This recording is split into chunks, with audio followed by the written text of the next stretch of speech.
Jack Kevorkian assisted more than 130 people between 1990 and 1998 in committing suicide.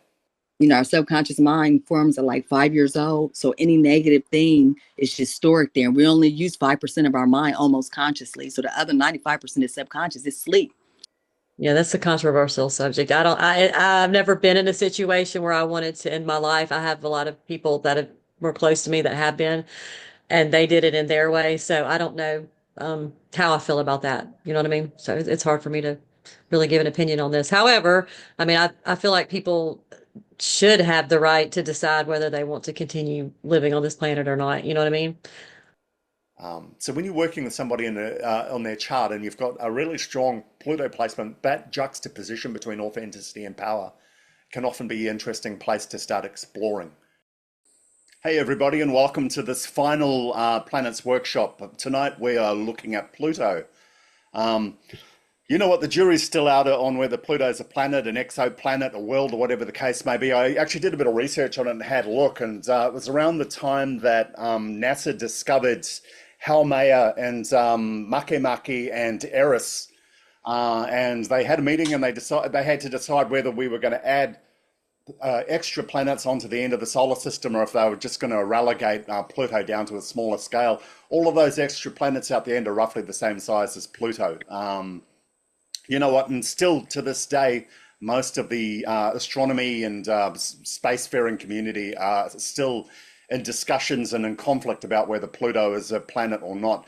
As far as astrologers are concerned, we already know the answer to that. Pluto is one of the two malefics, one of the two heavy hitters of the zodiac, as it always has been. Well, since it was discovered, I think it was discovered around 1930. And back then, before we sort of looked at Saturn as being that big hitter in the charts, but once Pluto was discovered, suddenly astrology started falling into place and making sense. So as astrologers, we don't have any doubt really about the status of Pluto. It's a player. It's a major player in the zodiac, and that's what we're talking about tonight. So this is session 10. Thank you to everybody who's joined us. Hello, Jasmine. She came, she went. And hello, everybody who's come to join us tonight. Thanks for coming. And thanks to everybody who's made the time to come and Hello. join us through this journey as well. We've done 10 sessions on this topic. It's spanned the better part of a year. And it's just amazing to have a project like this close too. So thank you to everybody who's been with us, as we've gone through this journey together. So as promised on No the side of the problem. box, we are looking at Pluto tonight. The topics we're going to go through are Dr. Death. That's our first topic. We're going to look at Pluto from the mythology point of view as well. Pluto in the context of the modern world. We'll be looking at that too. We'll be going to have a look at the tarot, as we always do. Look at the tarot cards that are associated with Pluto or with Scorpio. We will look at Pluto in a sign, in a house. We will look at the aspects that Pluto creates to other planets in the chart. We'll look at the easy ones and the hard ones. We'll look at some techniques for working with Pluto as an astrologer, and we'll wrap up by how to manifest more Pluto energy in your life, like we always do. Just before we start, I just wanted to share a small story, and it kind of leads into the first topic. I recently lost an aunt back in New Zealand. She was the eldest member of our family, the eldest sister of a family of 12 siblings. She had a terminal illness for some time, and for the last few years, it had just been her and her son living in the same house. As her terminal illness began to accelerate and the symptoms became more and more powerful, she was invited to become part of the assisted dying program in New Zealand. I don't know if they have that in the US, but it's something that's set up by the health department over there that people with terminal illnesses they can choose to die, and they'll be assisted by the hospital rather than go through all the stages of terminal illness and everything that comes with it. What She decided Yeah, that's we what don't she have that wanted over to here. do. You don't have it there? do Okay, we? okay. No. Yeah, yeah. Yeah, I didn't think so. I think I can guess why, and tonight's going to have quite a bit to do with that. But she chose the program. And now what happened was, as soon as she signed up, suddenly everybody started coming. Her kids came, they brought their grandkids, her grandkids with them. Family members who she hadn't seen for a long time all came to say goodbye to her. My mother came from overseas, flew over. My aunt had asked her to be the official at her funeral, or tangi as we call it in Māori. And all of a sudden, there was a party atmosphere in this house that had been so quiet for so long. Her nephews were bringing her seafood, just caught what she loved. She absolutely loved seafood. They were having parties, they were drinking, they were playing. She had lost her husband about 5 years ago, and he was the loveliest man. And in their time, we used to have a lot of family parties, and they were at the center of them. She had a very big fire personality. So suddenly this sleepy little house became super active, and full of fun, full of adventure, and full of noise, full of food, all of that sort of stuff. And then when her time to die came, she decided she didn't want to. She set the date, changed the date, moved it out, and then that date came up again, and she didn't want to go. And this kept happening and happening and happening, and this was something that nobody really anticipated. And with an assisted dying program, it's not a program that you anticipate, but it's not a problem that you anticipate, but it just kept coming up and up. She kept pushing it out there, and it kind of left people in that kind of awkward space. My mother had to come back from being in New Zealand because it was just too expensive to keep extending that ticket, and things like that. What happened was one night she was found out in the street, wandering, delirious. She was looking for her husband who had passed 5 years ago. She was lying on the road, and her nephews who were in the house found her and brought her back to the house. Now, one of the stipulations on the assisted dying program is that you have to be of sound mind in order to take part in that, to accept that. She was no longer of sound mind. That expiry date had come and gone, and that offer was taken off the table. She quickly passed after that, but she went into this terrible spiral of grief and guilt, like a reckoning, I guess, all the things that had happened in her life. And she passed, would have been about probably a month and a half ago. And it was interesting. I was thinking about the whole process. I mean, you think terminal illness, you think Pluto, you think of a lot of the things, the endings and all of that, that all naturally started coming up. You think Pluto, but I think Pluto never really entered the building until they found her out on the road. And that was when Pluto had finally made its presence felt. And that was the line of no return. She could no longer choose the assisted dying program. Her mind had deteriorated so much that there were no mental options available to her anymore. There was only one road to take after that, and she traveled it quickly and efficiently. And I think that's the true nature of Pluto there. And it's such an interesting contrast to last month when we did our talk on Neptune, because we saw the power of faith. We were talking, I don't know if people had time to watch the video, Antoine, it was there. I know Michael hadn't seen it, but we talked about an experiment that was done at Johns Hopkins where lab rats were taught to feel or experience faith, and it extended their lives almost indefinitely under the worst of conditions. I thought it'd be interesting to have a look at Pluto from the complete opposite point of view, from a lack of faith, to look at, and this is a discussion that came up again and again when we were talking about Neptune with Sandra and with Antoinette. I had to ask myself, if I was put in the same sort of situation that these lab rats were, would I have chosen to fight as long as I did? Would my faith have allowed to carry me that long? In my logical mind, I would not. If I could not see a way out, if I could not see a road forward, I probably would have chosen something like an assisted dying program, and I would have taken it. I wouldn't have wanted to put that burden on my family, And of course, it's one of those bridges you can only cross when you're really on there. And I think my aunt was quite clear in her mind when she joined the program, that's what she wanted to do. But when the 11th hour came, she stepped back. That's not where she wanted to go. Anyway, so I thought we'd take a look at the complete opposite end of the spectrum there. We'd look at a scenario where we looked again at the advent of death without faith, without belief, and just looking at it as a process. It brings us to the topic of Jack Kevorkian. Anybody not familiar with Jack Kevorkian? Familiar with him? Know who he is? He's a I'm US not. doctor. I'm not familiar Sorry? with him. I said I'm not familiar with him. Okay. He's a US doctor of Armenian birth, and they called him Dr. Death.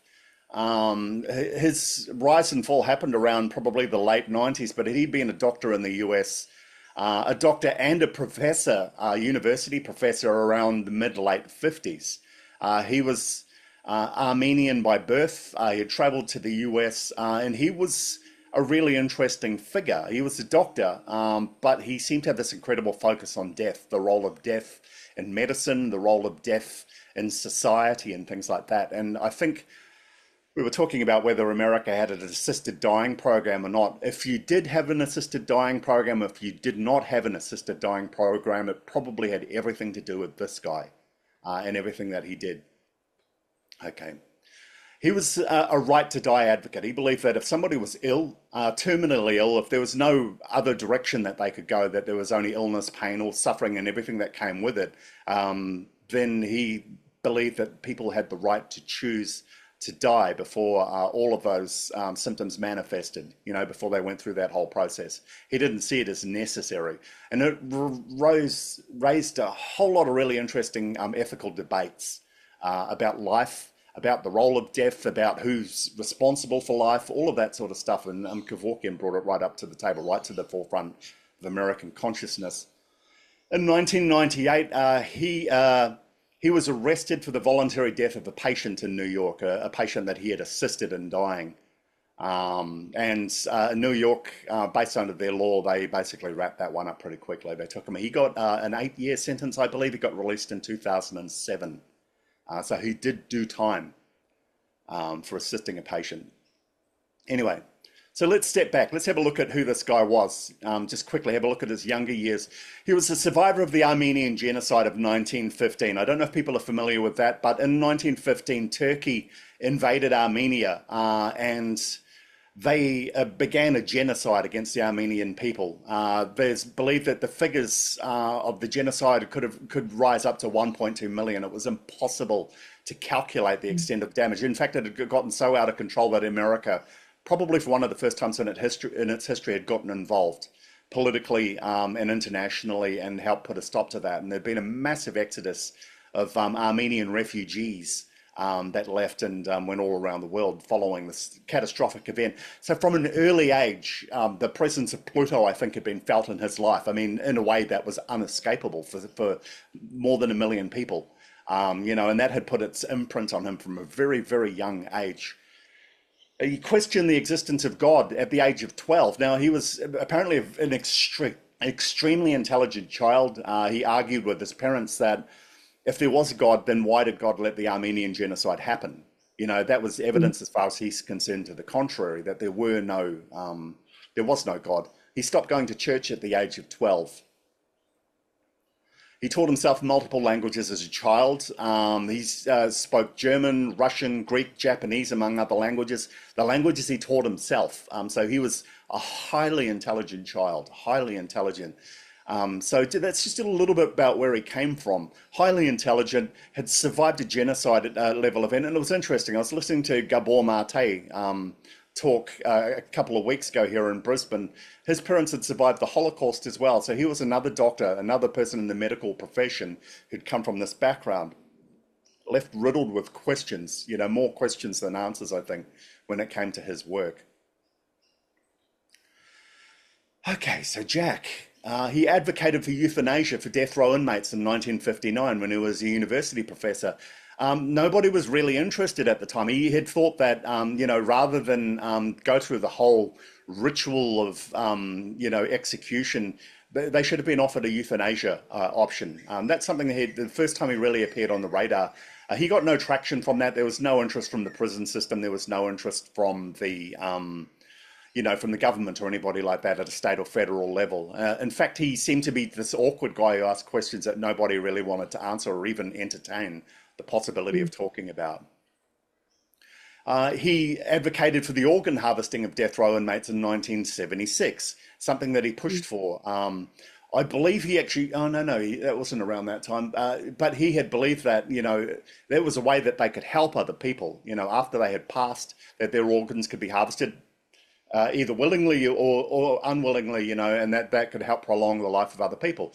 Nobody was interested. And by this time, I think the university that he's working at had gotten quite tired of him, and I had asked him to leave.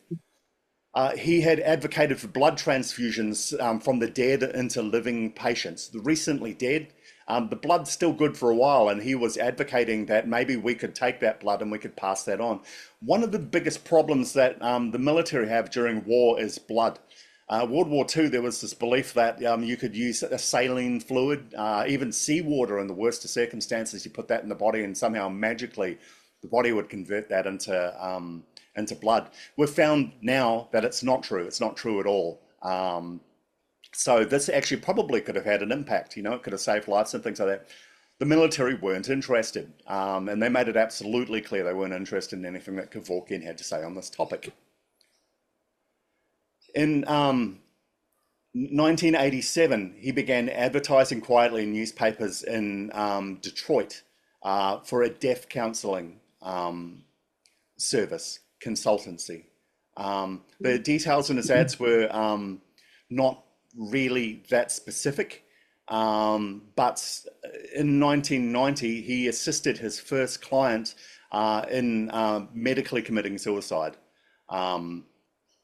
And he was released on a technicality. At that time, Michigan didn't even have any laws regarding assisted suicide. If the laws had existed, they would have known what to do. In the absence of those laws, Kevorkian got a free pass.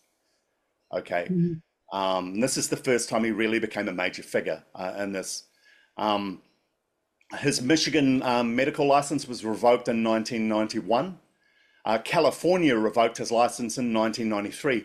He dared the court in his hearing to stop him. He invited them to chase him and to catch him at what he was doing. By this stage, he was fully committed as a deaf counselor, you know, taking on that role.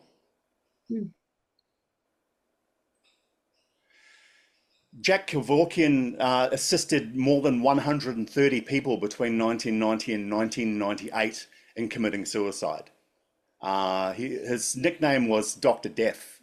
He had become, you know, he'd taken this name on, and that's what the media had called him. And 130, more than 130 people, and this is from testimony that he'd given to his own lawyer. His lawyer passed this figure on to the court. So Kevorkian, you know, and start to get this really interesting point where you look back at all these times that he had spoken to other bodies. I think he had his own particular way of looking at the world. He'd been an advocate of euthanasia for death row inmates. He had looked at all these different ways of using death as a tool for prolonging or saving life, and had been ignored for so long. Part of me can't help but feel that he'd sort of been walking further and further out on this precipice all this time until he got to a point where he couldn't come back anymore. That's sort of how it's looking to me. You know what I mean? So 130 people between 1990 and 1998. And 1998 is basically when everything came to pass, where he came was brought into the courtroom and was brought to account for what he had done.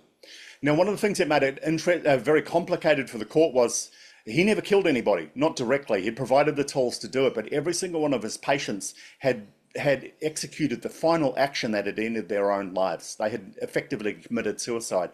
He had simply shown them the way and provided a means that they could do it humanely and painlessly, so that, you know, that they could die with a degree of dignity. I guess that's the way that he saw it, and that's what he believed. However, later on, once the investigations began, they found that at least 60% of his clients were not terminally ill. 19 of his patients died within 24 hours of meeting him. He had failed to refer 17 patients to a pain specialist which is a necessary part of the process, you know, towards this whole thing. You know, he had even written in his own journals and stuff how important that was, and he had realized that after the fact, after he had already, you know, assisted people in passing and things like that too. 5 of his patients had no illness at all. In fact, depression, people who had depression, he was assisting them in dying. One was a misdiagnosed drug user. All the symptoms had pointed to multiple sclerosis, which is a misdiagnosis, and they found that later in an autopsy. Kevorkian, by this stage, by the late 90s, was assisting anyone and everyone who wanted to pass on. He wasn't asking questions. He wasn't digging too deep. They found later on, when they looked back at his very, very first case, that he had not met the lady that he had assisted in dying until within 24 hours of her passing. That all his contact prior to that had been with her husband.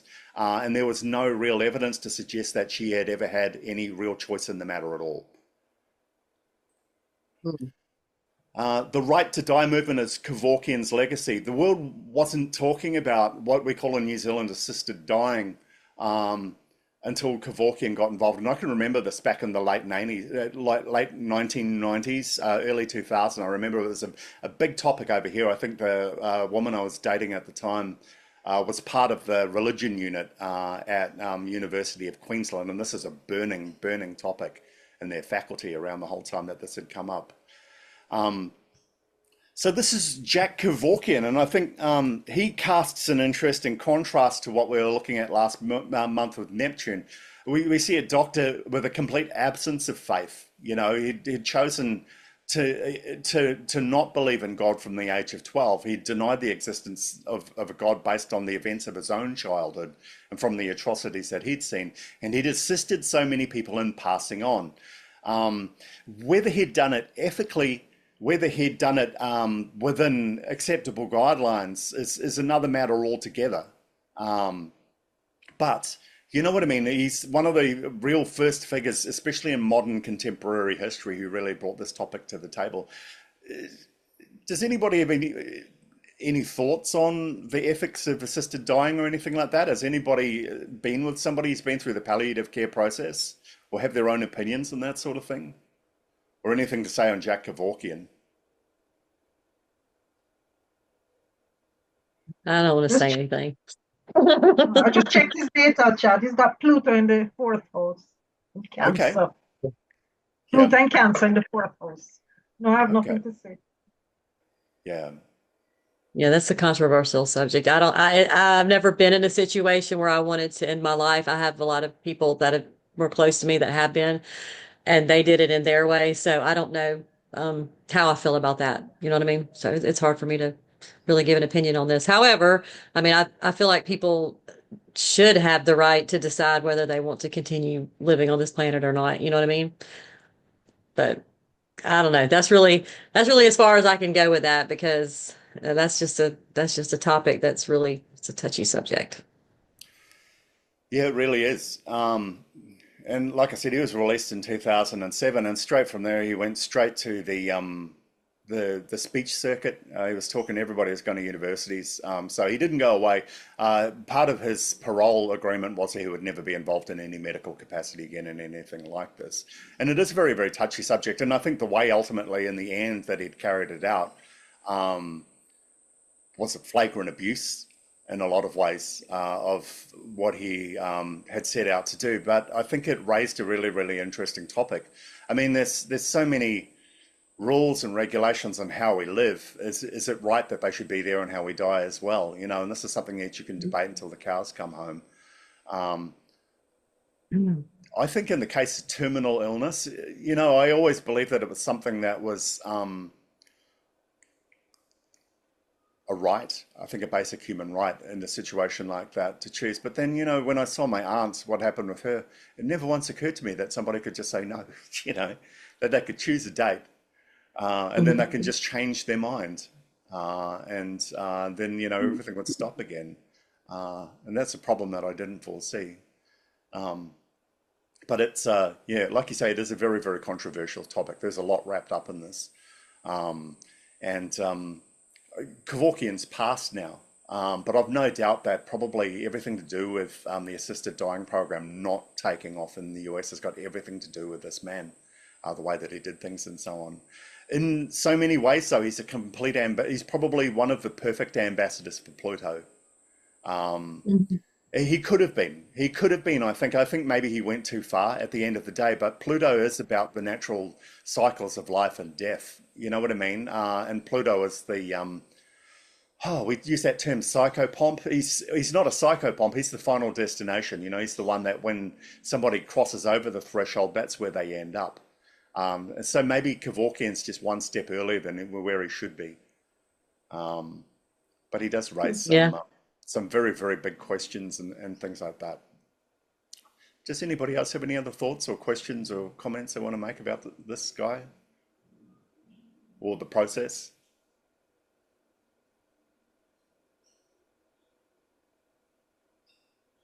Okay.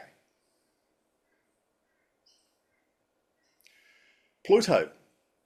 Pluto's one of the big three of Greek and Roman mythology.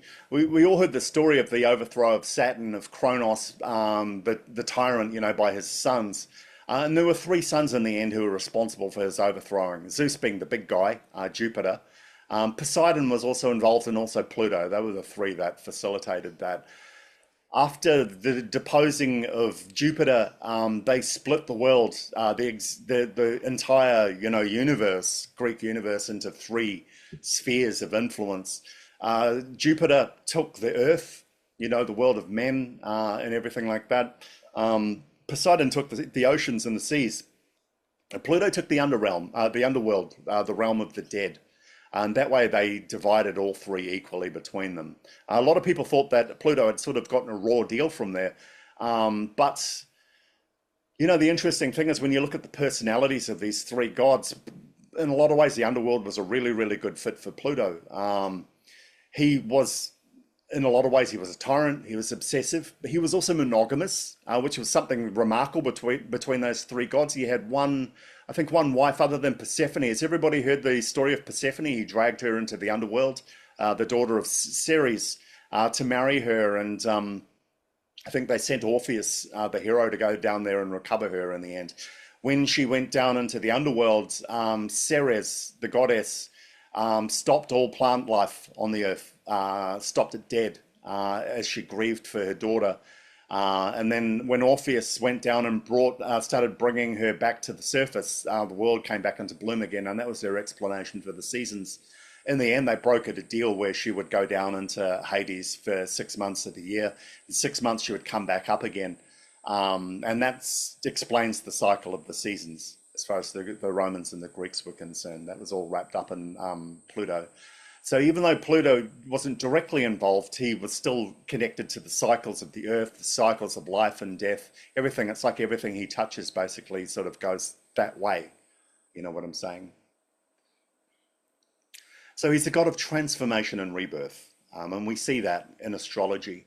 And he's one of the most debated figures. One of the most common debates I see come up on astrology sites is which of the two malefics is worse? Is it Pluto or is it Saturn? And I think some people believe that Pluto's the worst of the two. Some people say that Saturn's the worst of the two. And the argument seems to center on whether what they do is personal or not.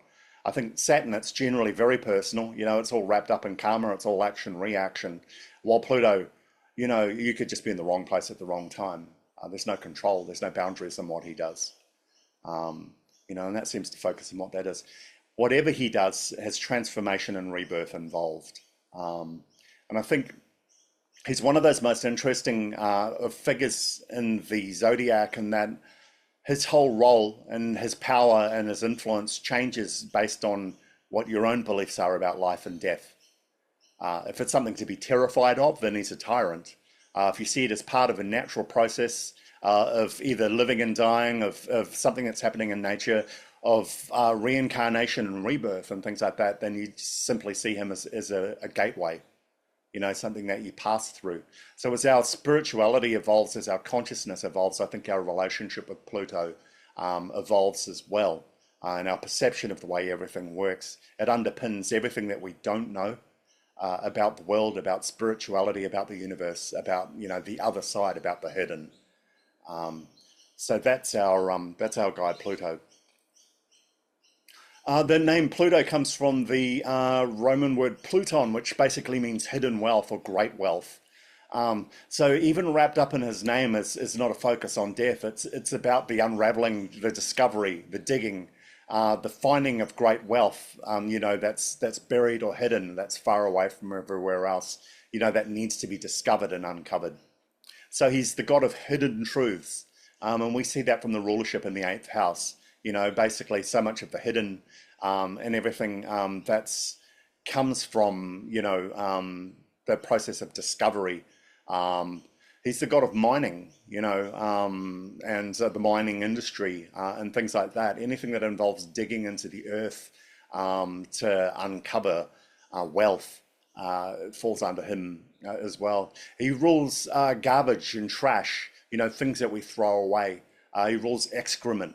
All of that stuff. It's such a broad rulership, but at the same time, it all seems to kind of lead off into the same area. And a lot of it's about the casting off of the flesh, I think, about transformation, about even little and big transformations and evolutions. He's the god of obsession and intensity, and they're two qualities that we often accredit to Scorpio too. So they're qualities that are wrapped up in Pluto. And again, we saw that with the way that the god expressed himself. While the other two gods, Poseidon and Jupiter, were so carefree, promiscuous, troublemakers, things like that. Pluto was that, and there's one in every family, isn't there? They're the quiet, the reserved one, the slightly creepy one. The obsessive one, the one in the high school yearbook was most likely to end up in jail for something bizarre, or get caught doing something that, normal people don't shouldn't be doing, things like that. He's that guy, everyone's got one of those in their family. So that was Pluto back then. And there was a lot wrapped up in that sign. We're going into an interesting phase now. Pluto has a cycle of 248 years, I think it is, it takes to make an orbit. It's got an eccentric orbit, so that changes.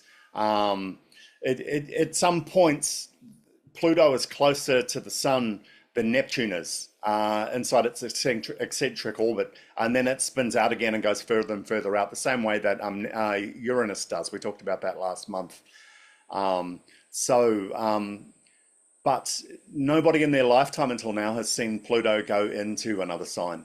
So we're all extremely privileged. I think, when was it, Michael? And it was at the end of last year, wasn't it, that Pluto started, first went into Aquarius. Then I think it slipped back into Capricorn again. Capricorn. And then it's due to pop back in again. So what we're going to see is this incredibly transformative time in the sign of Aquarius, and it's going to happen. And I don't know about you guys, but I'm feeling it already. I don't know what I'm going to see in the news every day now when I wake up. We were talking and speculating. We were looking at making some projections at the end of last year, and we even did a video about it. We talked about the inauguration and, things that might happen. The amazing thing was we were just looking too far out. Even within the space of a month, so many crazy things happen that, nobody had expected, and things have changed so radically and so quickly, and it's happening in such a volatile way. And that's got everything to do, no doubt, with Pluto moving into Aquarius. Mm-hmm. We're seeing new values associated with the way that we see the world as a species. It's something that's happening to us as a collective. Pluto is a transformative planet, a transformational planet. It's not something that we necessarily all experience at a personal level. It sits in the sign that it sits in for around 240 odd years, give or take. So when it moves there, it affects generations. So we're about to see a major shift in the way the human race thinks, feels, acts, certainly around death, certainly around transformation, and all the values associated with that as well. And I think one of the things that came up with Kevorkian was he was so confrontational about our belief systems. He challenged them on so many levels, and I think in that way he was ahead of his time, probably way too far ahead of his time, and I think he went too far in what he did. But he opened the world to something that we weren't seeing before, and I think it's a topic that's going to come up again and again, especially now that Pluto's in a phase of moving into another sign. So Pluto's moved into Aquarius. We're feeling that. Anybody have any thoughts or anything they want to say about that? Anybody had any major shifts or change happen in their chart around Pluto? Or have a placement of Pluto in their chart, which has had an incredible effect on their life? Pluto has entered my 4th house of Aquarius, which is where my Sun and my Mercury are as well. And we've had a lot of changes going on in our home because our children have just turned 18 and they're getting ready to graduate. And, everybody's getting ready to start their own lives. So yeah, so it's definitely, I can definitely feel it in my chart and in my home because it is in my fourth house. But not a bad thing. I mean, it's a good thing. I mean, we've raised them well, so we're ready for the empty nest. But it's definitely a transformation, a rebirth, a new chapter. You're essentially It's in my Mercury in that fourth house process too. too. Oh, sorry, who was that? Sorry. Sorry. Sorry. Hi, guys. I was Right. saying that it's in my fourth house too, and I bought a condo last June, and I'm already thinking of selling it and moving again. Okay. It's really interesting, actually. One of the things I noticed when we do a lot of work with Pluto, I think we even saw it in your chart last week, Denise. When Pluto's in a position, I think you've got an opposition from Pluto pointing up to one of the top quadrants of your chart. I think it's the ninth house. When Pluto's involved, it will not let you settle. You can't stay where you are for too long. You know, whether you decide to move or whether you are moved, movement seems to be on the horizon constantly. And that's an interesting thing about Pluto. It will not let you stay. And I think, Jasmine, that could be especially challenging for the fourth house, where that is literally the house of home. So if you've got Pluto in there, that's an interesting placement. I natally have Uranus in there, and I've moved every 2 to 5 years my entire life. So this is kind of nothing new. Yeah. Wow. Yeah, Pluto is in my third house. And in that, what is that, the house of, remember, I am very new to all this, Yeah. house of communication, and I Mhm. have moved. So that is, my life has been moving and shaking and transforming. It's a house of short trips as well. So in addition to communication, Okay. it's Mhm. siblings and short trips and uh what else is it, Damien? I know there's more. What's that in the third house? The third Early house learning. we've got, Early Yeah, learning. communication. It's early learning as well. It's mundane yeah. learning. So, learning from Yeah. your local environment and things like that too. That's probably why, you chose the word disruption. I know. Mhm. Neighbors too. Mhm. Yeah. I know. Yeah. Never again. Well, we talked about that. I don't know if I believe that. We'll see. Yes, yes, we did. Yeah. So that's for many, that's how Pluto manifests too. Wherever it is, you can't stay there for long. It will also be the epicenter of change where life-changing events can happen too. you know. And they're not Mm. ones that you choose. That's the thing, and I think that's why some people feel that Pluto is probably the tougher planet to move around than Saturn. Saturn won't give you more than you deserve generally, Mhm. but that always makes it feel personal. Everything, whatever it does, is always related to what you've done. Um, Pluto, on the other Mhm. hand, is a different kettle of fish altogether. You don't even see it coming generally when it happens, but when it happens, it's so absolute you can't fight it, you can't resist it. What you think or what you feel on the matter doesn't matter. You go with it or you're crushed by it generally. They're the options that you're provided. Mhm. Yeah. Okay. Looking at Pluto in the modern world, Pluto rules nuclear and atomic power. And around the time that the planet Pluto was discovered, we were very, very close. We had the theoretical physics on how to split the atom suddenly appeared. It's similar to, I think, Uranus. When that planet was discovered, we had the French Revolution, the American Revolution happening at the same time too. And for the first time in human history, we had the power to destroy ourselves around this time. So that was Pluto's gift to all of us.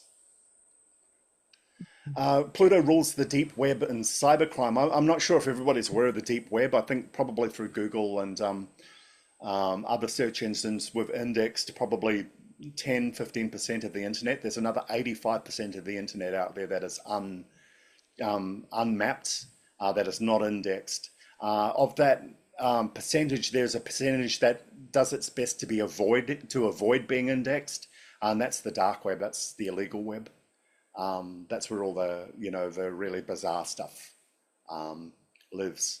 Also, cybercrime is connected to Pluto as well, and that's one of the big boom industries we've seen probably in the last, especially the last 5 to 10 years. Cybercrime has really taken on a life of its own.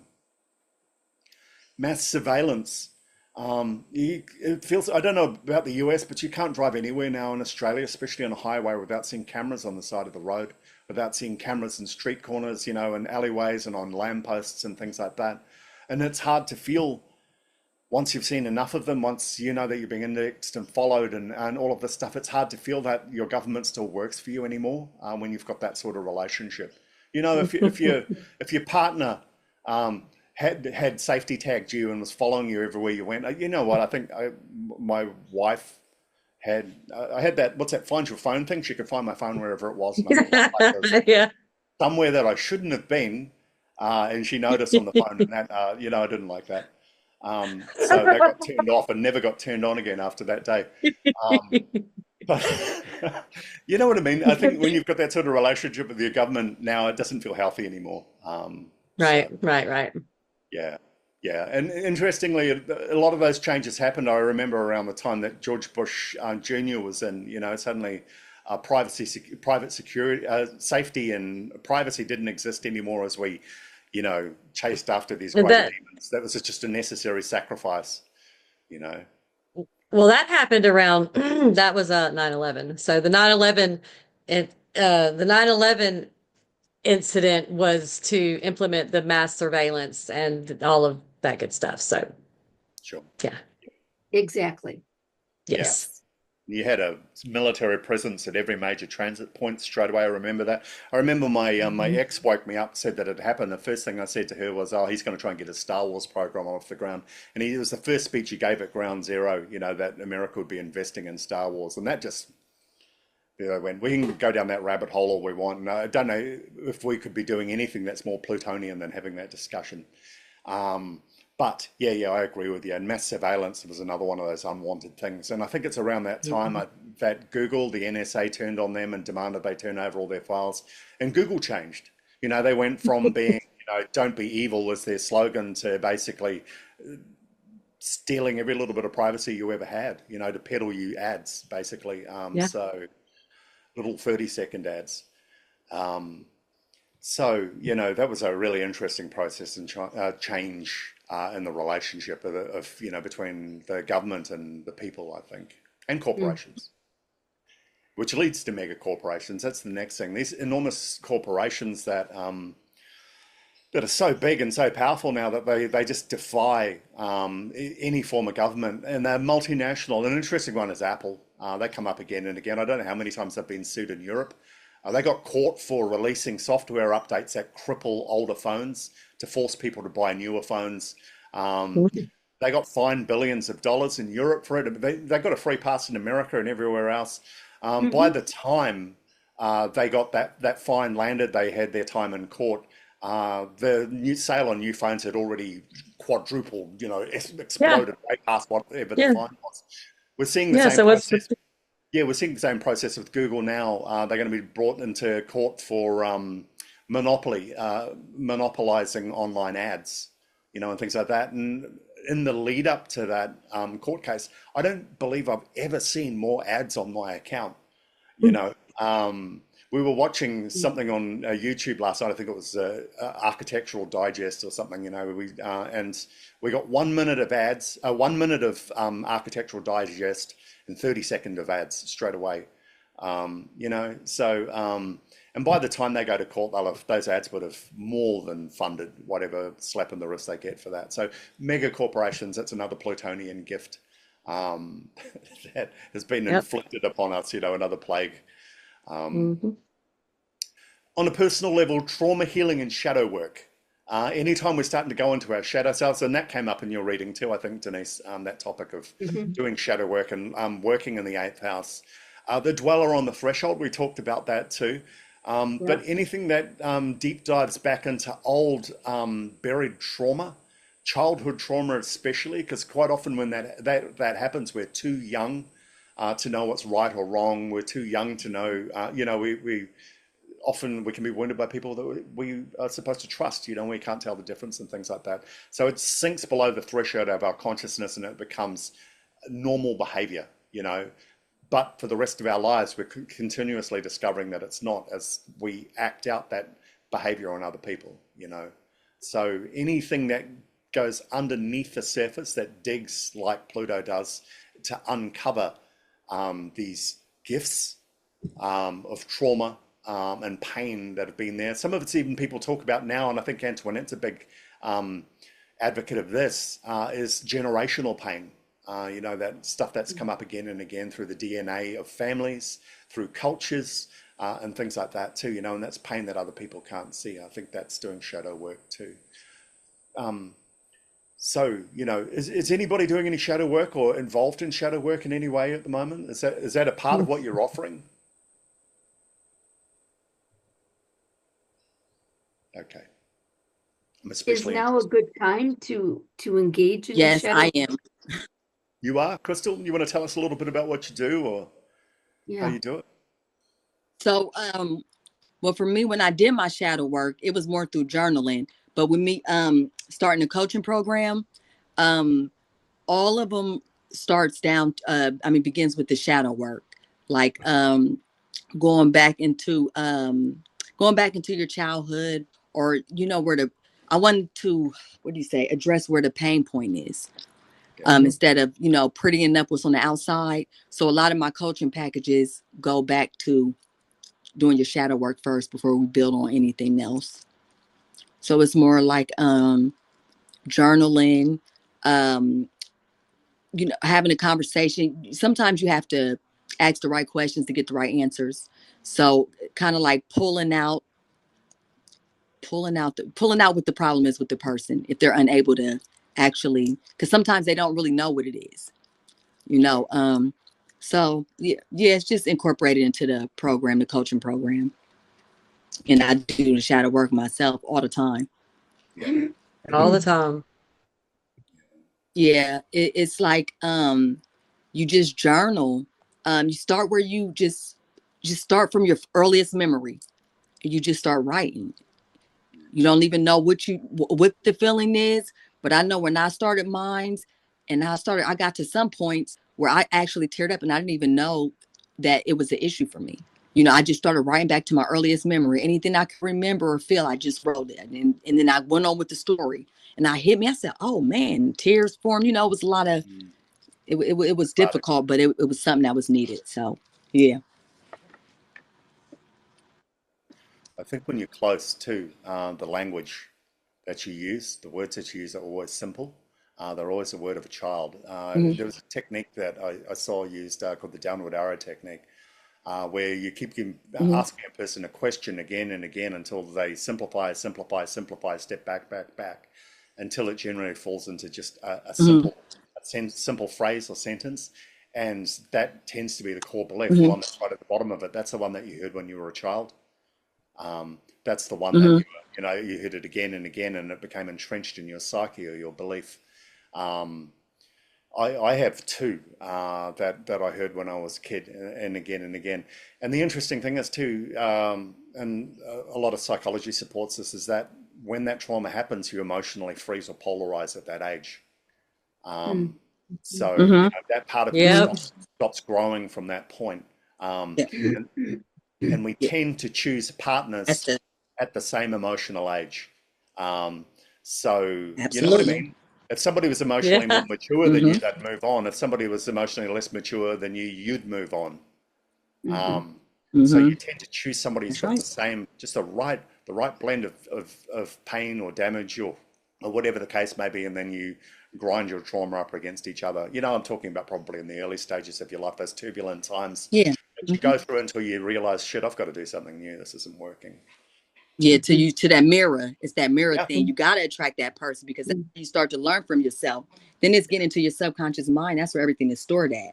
That's another deep thing. Like, Our subconscious mind forms at like 5 years old. So any negative thing is just stored there. And we only use 5% of our mind almost consciously. So the other 95% is subconscious. It's sleep, until we sleep, and then it's awoke. So it's about getting in there and trying to train your subconscious mind as well when you're going back into your shadow work.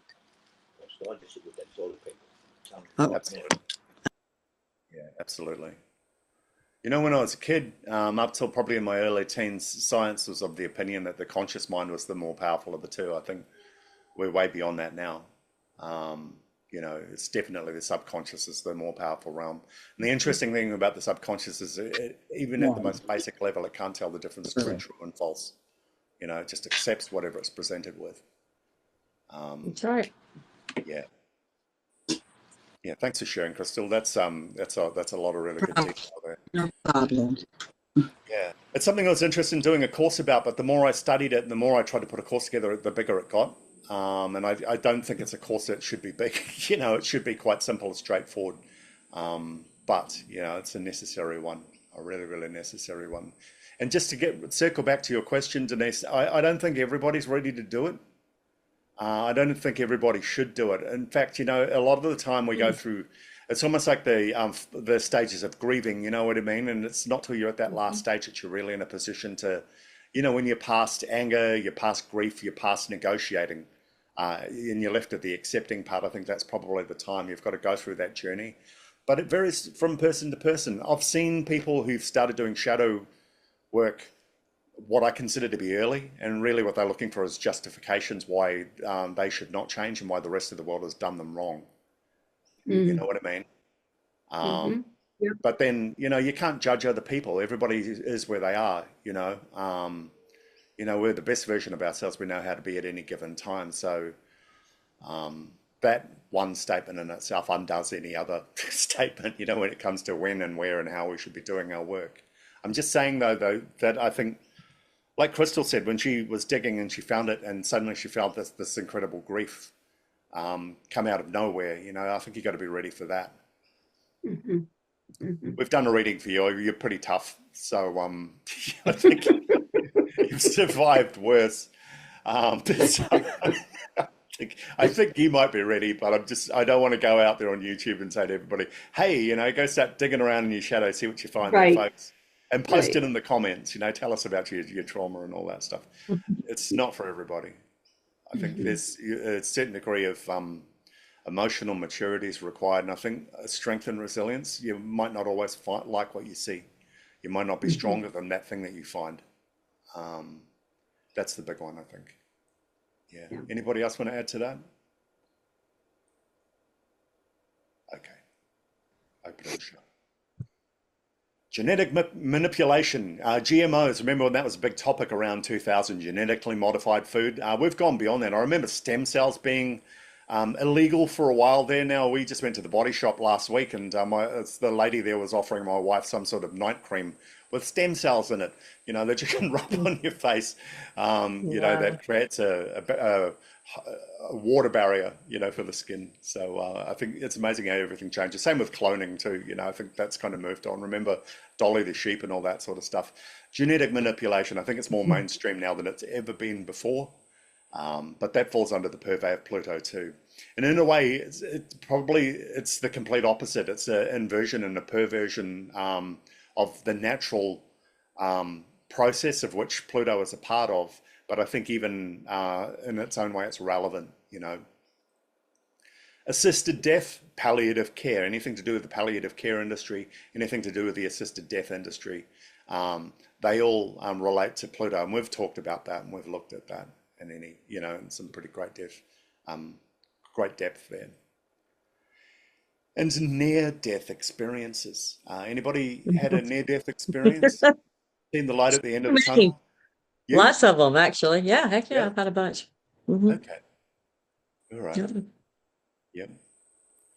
Anybody else, or is that not usual? Is that unusual? No? Okay. Yeah, I've come very close to death many times. Okay. That's another show. That's another show. Okay. All right. Cool. So Michaelin is our ambassador for Pluto, our chosen one. Yeah. Mm. Cool. Chosen one.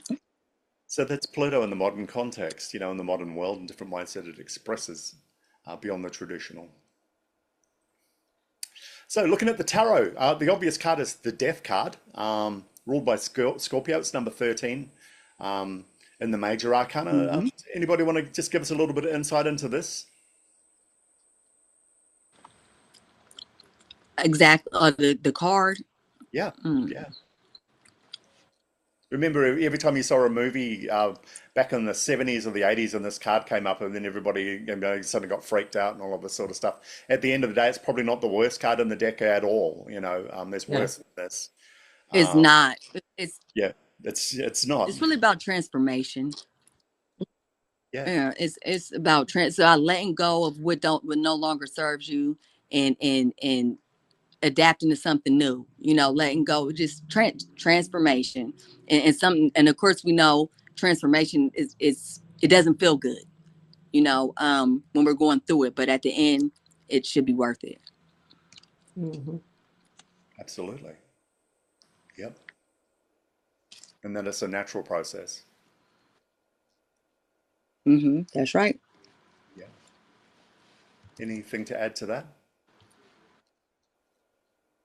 Got the number 4. Well, it's got the number 13, which breaks down into 4 in numerology, which is the number of balance.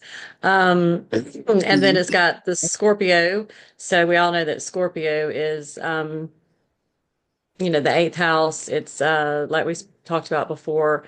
I guess it could be the occult. But this card to me symbolizes the death of something so that something else can come to life. That's how I usually interpret the death card. And mainly because it's the 4. So 4 to me is a good number. It's, like I said, a number of balance. So I don't see this as a death like a physical death so much as maybe the death of the ego or the death of maybe expectations or something along those lines so that you can access as you can see, the symbolism, all of the beautiful colors, and there's water, and there are plants, and so there's we have to go through the death process just like we do every winter so that we can live again. So that's kind of how That's I see right. it. Life is a succeedant process. If we look at the three kinds of houses, you've got the angular houses where things begin, the succeedant houses where things are what they are, and then the cadent houses where things end. The process of life starts out as angular, but the majority of our life is succeedant. Life is our default state, being alive. We're not, as we've got minimal experience with birth. We've got, other than Michael and some people, we've got no real experience with death either. And hence that's where the terror associated with death and upheaval and change comes from. It's not our default state. In fact, it's the opposite of. But what this tarot card is saying in a lot of ways that this is part of the cycle, not just of life of death, but also of life, that life is something that goes through death and then continues on the other side. If you look at it from an esoteric point of view, that the default state of living is not something to hold on to necessarily just for the sake of holding it. And again, too, I think this is why the whole subject of assisted dying is so terrifying for so many people, and why there are so many strict laws and things in place that protect the status quo of that, how religions see it, and things like that too. You know what I mean? It's all the terror of the unknown. I think really the death card in a lot of ways represents that. It's not representing something that's necessarily terrifying in itself or bad or whatever the case may be. And that's Pluto. Pluto's part of a natural process. But there's an outrageous tyranny in the unknown, that people freak out about, that find so confrontational too, and the way that you cannot reverse or go back on that. Same as my aunt, when they found her out in the street, she'd reached a stage where she could not return from, So, and Pluto represents that, and that's terrifying to the conscious mind, to the living mind. Yeah. So does the death card, because this transformation is like purging of the waste, part of that also? Well, that's definitely falls under the rulership of Pluto. It's in the eighth house as well. The eighth house rules waste. It rules excrement, of Okay. bodily waste, of all of that Inhale, sort of stuff. walk. That yeah, and that in a lot of ways that's the price of living. Is that you know what I mean? It comes Hmm. as part and parcel with all of that too. So that's all wrapped up in that. And it's really interesting that you bring that up because that is such an intrinsic part of living. You know, it rules the occult. The eighth house, as Michael pointed out. It rules other people's money, other people's control over our lives. It rules the unknown, all of that stuff. It's all wrapped up in there, you know. Um, It rules inheritances. yeah. Yeah. The funny thing is, it's one of those houses, one of those signs, one of those planets where when you first start in astrology, it's got a big shopping list of things you go down. It's like you look at like we were talking about the third house before, and you look at all those things, and it does look just like a shopping list. Like a checkbox system that you've got there. But when you start living, when you start experiencing, those things all start to blend together. They start to make sense. And Hmm. you start to see all of those connections. You start to feel all of those connections between them as well. Um, yeah. So the second card is Judgment, the number 20 card in the Major Arcana. Does anybody want to shed some light on that? Give us a little insight. That's my birth card. Mm. Um, so I believe the Judgment card is about being true to your authentic self. It's about making making an observation about yourself and being real with yourself. It's about being fair, balanced, judgment. You may have a choice that you need to make. Um, mm, I'm gonna go with just more like being being being authentic, making a Mhm. you know what help me out here.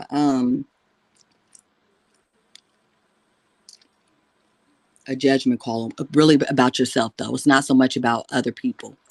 Standing in the light, regardless of what is going on around you. Yes. Yeah, regardless of the judgment that you may have or others may have, just remember to stand in the light. And the 20 breaks down to 2 in numerology, which is the number of duality. So, um, in order to judge, there has to be, I guess, more than one person. But this card just reminds Yeah, me and that. balance. Fairness. Balance. It just reminds me that Mhm. regardless of what's going on around us, whether, because it is Pluto, so there could be a lot of death and rebirth, to always look Mhm. towards the light, pretty much. I mean, because there is a light. And if we always look towards the light, we can get past any kind of judgment that we have for ourselves or for others. I think just adding to what Crystal said too about authenticity, True. Pluto transitions and transformations in life too demand authenticity because if you're going to lie, if you're going to bullshit, if you're going to renege, if you're going to Hmm. deceive, then the transformation is going to be painful and it's going to be slow. And it's you Hmm. resisting something that cannot be resisted. You're basically going through the grinder when it happens. Um, Authenticity is the most efficient way through a Pluto transit. Being honest, being Hmm. clear, being direct, being efficient, Hmm. being true to yourself, but not just to yourself, but also Who to you are. what the task demands or requires, Mhm. to what the times demand or require. Um, Biblically, the judgment is in the Book of Revelations. It's a final period where all the souls of men are all brought towards to the angels for final judgment. Hieronymus Bosch Mhm. painted painting after painting on this topic. Um, and you will be judged not by your actions, not by the things you did, the money you spent, or anything like that, but purely on your authentic self, who you are at the end That's of the right. day. Yeah. So You said it. anything to do with Pluto demands authenticity. I think you put your finger right on that one, because nothing else will do. It will only make what is already going to happen more painful, and more difficult. Hmm. Yeah. It's not a transformation we can negotiate our way through or bullshit our way through. I always see it as Hmm. secrecy too. It's secret.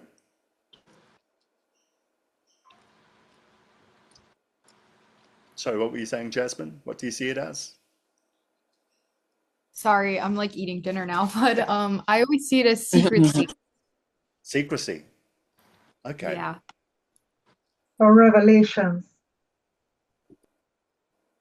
So there's a privacy to it. Is that what people are saying? That it's something that's happening to the self?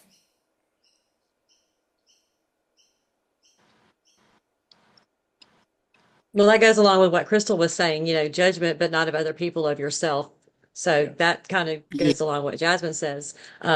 Yeah, I can see how that would make sense. Yeah. Like I think these, rebirth. yeah, rebirth. Yeah. Yeah. Hmm. Yeah, I've seen like a complete evaluation, a new look at the self, and take letting people off the hook, forgiving yourself, and getting a new start, and stop judging other people, stop judging yourself, and get a new lease on life, reborn. Yeah. Hmm. Freedom. Yeah. Okay. Agreed. Hmm. I Yeah. think in the And another golden. thing about this card that I notice is all of the people that are surrounding the central image, um, they're looking up to the figure. So whoever the figure Hmm. is in this scenario, we have to remember that people are judging us, not in a bad way, but we're always Hmm. going through some sort of judgment. Being Um, judged. right, right. So we need to stay authentic and remember to just be our authentic selves and not worry about what other people think. But be the light. That's where I keep seeing this card keeps telling me to be the light, and the Hmm. judgment will. Hmm. Um, yeah, that's what I got. I think in the Golden Dawn deck, it also rules initiation, spiritual initiation, revolution, moving up to higher levels of consciousness. That's what it looks like. Yeah, yeah, It Like does. beam me up, Scotty. Yeah, that's what I'm saying. He's going towards the Hmm. light. yeah. It looks like he's headed Yeah. towards the light. Yeah. Cool. I see like being accountable to yourself while also like caring about how you show up for others. Hmm. Hmm. I agree. It's interesting because I think at Denise's reading, the topic of the four agreements came up.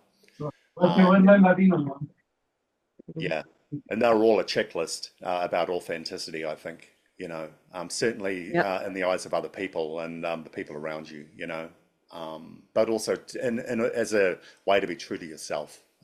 So I suppose that's a way Hmm. of, of doing that, being accountable and yeah,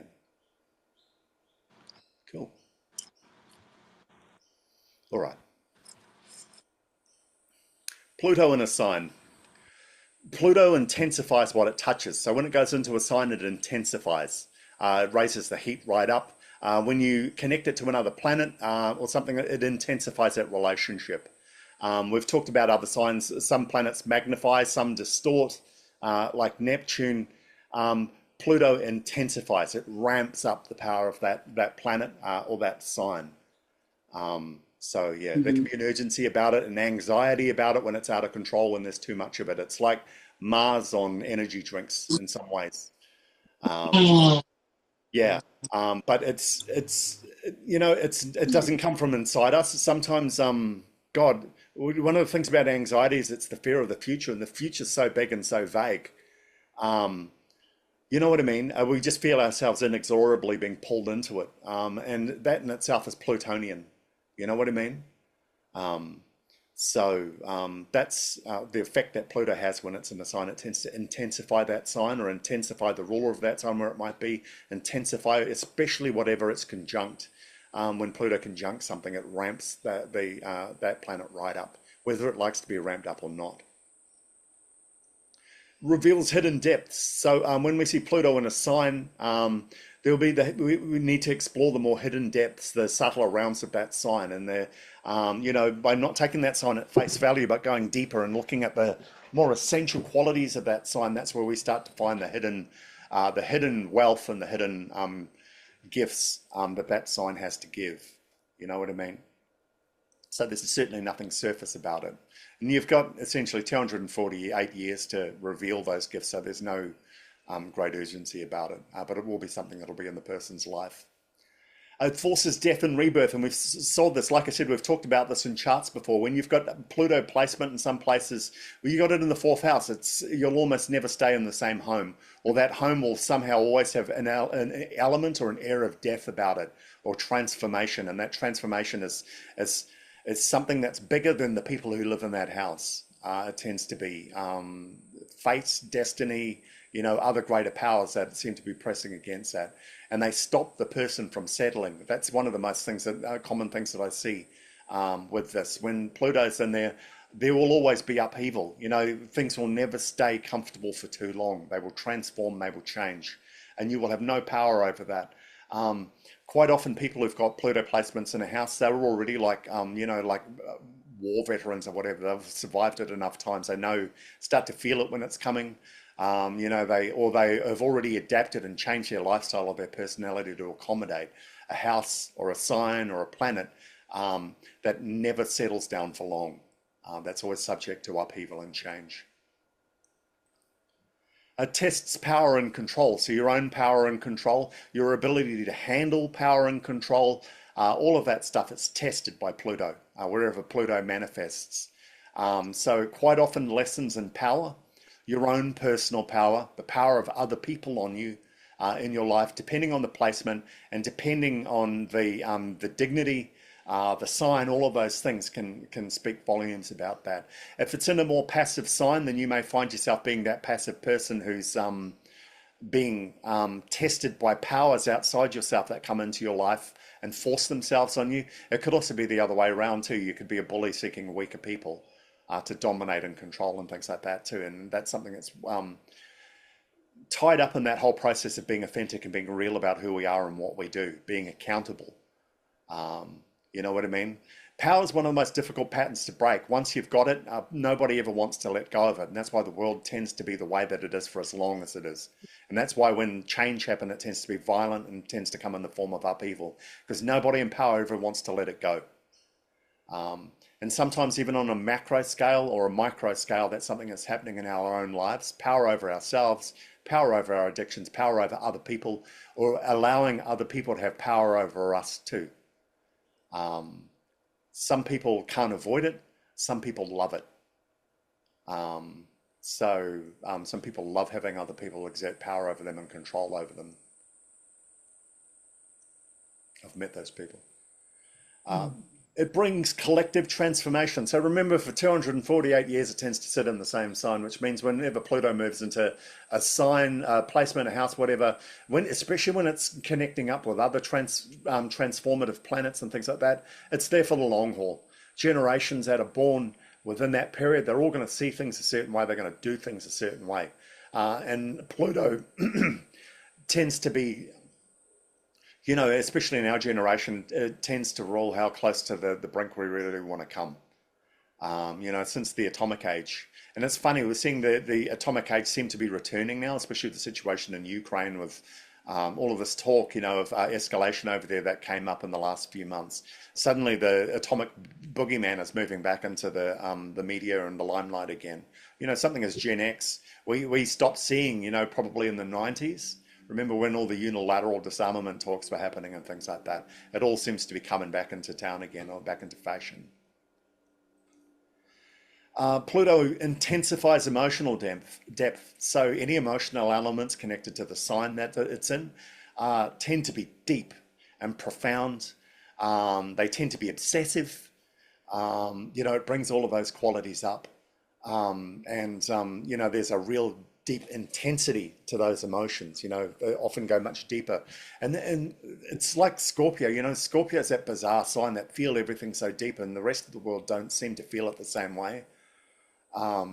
you have your own version of that happening within your own. You can have that within your own chart, depending on how well placed Scorpio is. It's a very powerful Scorpio placement in a chart can create obsession. It can create that emotional intensity, and things like that too. So that's something to look for.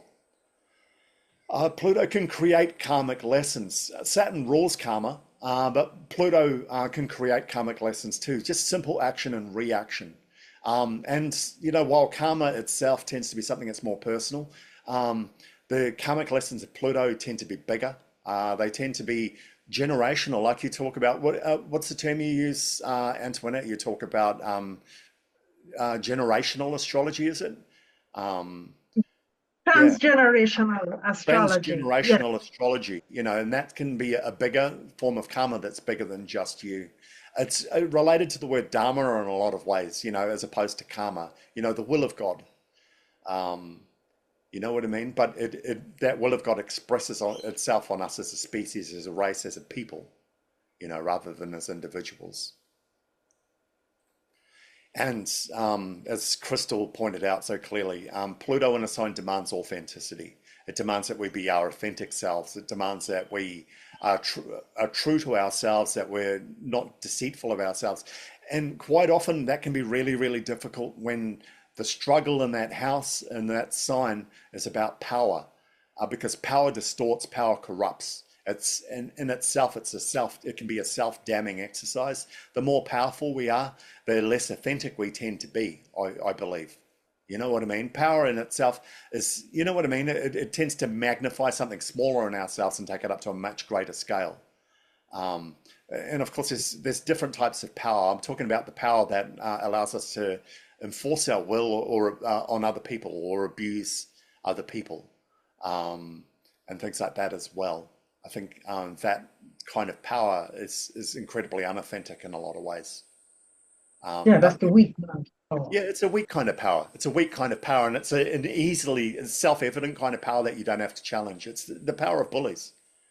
You know what I mean? And it's not real power at all. And the problem with many bullies is that power masks a lot of deep trauma and hurt that's happening within those people that they never even get close to working with, because the power in itself is giving them all the feedback and all the response that they want, that their mind and their emotions want. They're no longer helpless. They're no longer weak as long as they're in control of other people. So it's a double-edged sword, and authenticity and power, those two don't always sit nicely together, So when you're working with somebody on their chart and you've got a really strong Pluto placement, that juxtaposition between authenticity and power can often be an interesting place to start exploring. And questioning people and talking about it. Would you consider yourself in control of your life, or do you think life controls you? It can be a good place to start. Tell me about power. What does power mean to you? Because power is so personal. It took me a long time in my life to realize that a person who will allow themselves to endure abuse in order to preserve love or protect others is incredibly powerful. It took me a long time to understand that kind of power, because it's not self-evident, and the person always looks like a victim, but the power to endure that is greater than the power to inflict pain on other people, especially if you've got the stamina to outlast that person. You know what I mean? It doesn't necessarily mean that we're in a healthy, and again too, that power can be a trap that can hold you in situations for much longer than you should have been there. And that's a power that needs to be checked as well. So asking people what the word power means to them too can also be a really, really interesting place to start when you start unraveling Pluto in a chart.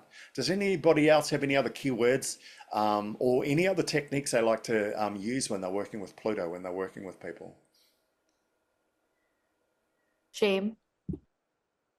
Change? Yeah. No, shame. I know. You said shame. Obsessive. Oh, shame. Mm-hmm. Oh, Yeah. There's lots of Shame. it could be obsessive. That I believe, yeah. really Because powerful I words. thought shame was Chiron, but anyway. Well, I think the expectation of shame would be, but when you look at Pluto's connection with sexuality, with power relationships with other people, um, with excrement, with all of these other areas and things like that too. It does open up a lot of other dark avenues as well. Especially again too, looking at the eighth house, it rules sexuality. That's and for a lot of people, shame within their own lives is weird. I mean, there's such a vast difference between embarrassment and shame. They're two completely different emotions, you know? Mm-hmm. And I think that's where like secrecy can come into play with Yeah. Pluto. Okay. Yeah, absolutely. Absolutely. Things that we hide, things that we bury, things like that. Hmm. Anything from guilty pleasure to down to shame as well. That's all connected to that planet. Where we go. It's the whole reason Yep. the dark web exists, you know? We talked about that in the modern world. No, People's dirty laundry, people's we got shameful truth seeking, truth Hmm. seeking. Yep. yeah, obsessive behavior. Um, yeah, them is the other two I use, obsessive and like you can either be all into something obsessive or completely the opposite. Um, Detached. wherever Secretive. Pluto is, that's probably what somebody. Yes, yeah. Wherever Pluto is, you kind of probably digging for information, like you want to find some truth. There's some type of truth seeking. Yeah. Again, that's the occult, isn't it? And the miner, the digger, the Yeah, seeker. yeah. And it's interesting, isn't it? Because the eighth house evolves into the ninth house. We go out in the world Mm. to complete that journey. Hey, doesn't it also represent the government, or is that Saturn? Oh, it depends. Saturn generally is institutions, and structures and hierarchies and things like that Mm. too. But there's different types of politics. I mean, there's plutocracies. There's what do you call it? Any tyrannical form of government can easily fall under, Pluto as well. Aristocracies, plutocracies, Hmm. oligarchies, Hmm. um, yeah, anything like that, that can fall under Pluto too. Socialism falls under, Okay. probably falls more into Jupiter or maybe even a bit of Venus. It's certainly there's an air element to it Hmm. too. There's a mercurial element to it. There's certainly a Uranian element, although Uranus tends to kick it off and then just leaves. And then Hmm. whatever it is, it tends to decay over time and become exactly what you overthrew. You know, um, Hmm. yeah. But yeah, absolutely, it can rule governments. Okay. Okay. Okay, Pluto in a house. So Pluto reveals where revelations may occur. When we talked about this, where things may be dug up, things may be uncovered, wealth may be found. So by exploring those houses, we can start to uncover things. The interesting thing is, again, too, you can only stay within that house. Any experience within that house, you can only stay there so long. It's like you've given enough time to dig. You'll either find something or you won't, but you'll be moved on, and that lesson will take you somewhere else, and it'll happen there. There'll be transformation as part of the process, you know. So you're never static, you never settle. That's something that we see. You may see a cycle of endings and loss repeating within the same house again and again, too. Whether it's something that a person's experiencing on a personal level, an emotional level or something like that, or it's happening on a life-changing catastrophic level too. It can happen there. It can be a person who somehow always seems to be on the periphery of death, family members or friends or things like that. It could be somebody whose career is constantly ending and evolving and changing. If it's the 10th house, it can be a person who's constantly notorious, and notoriety is part of the 10th house.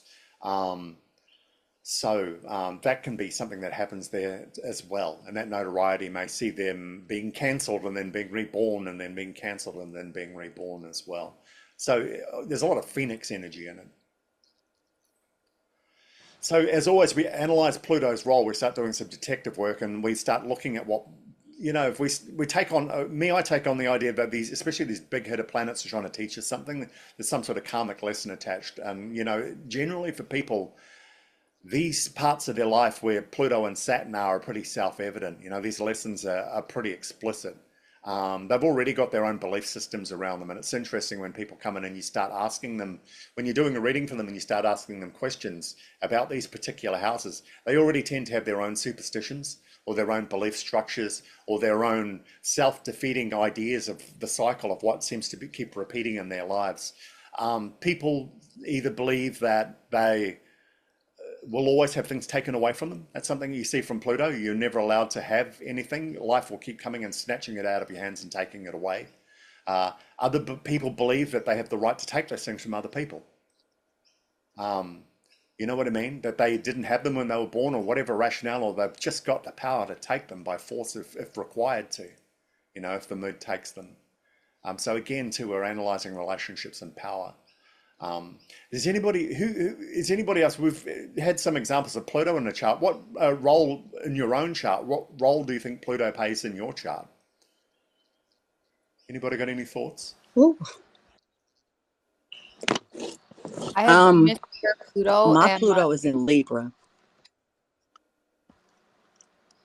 I'm sorry, go I ahead. think, yeah.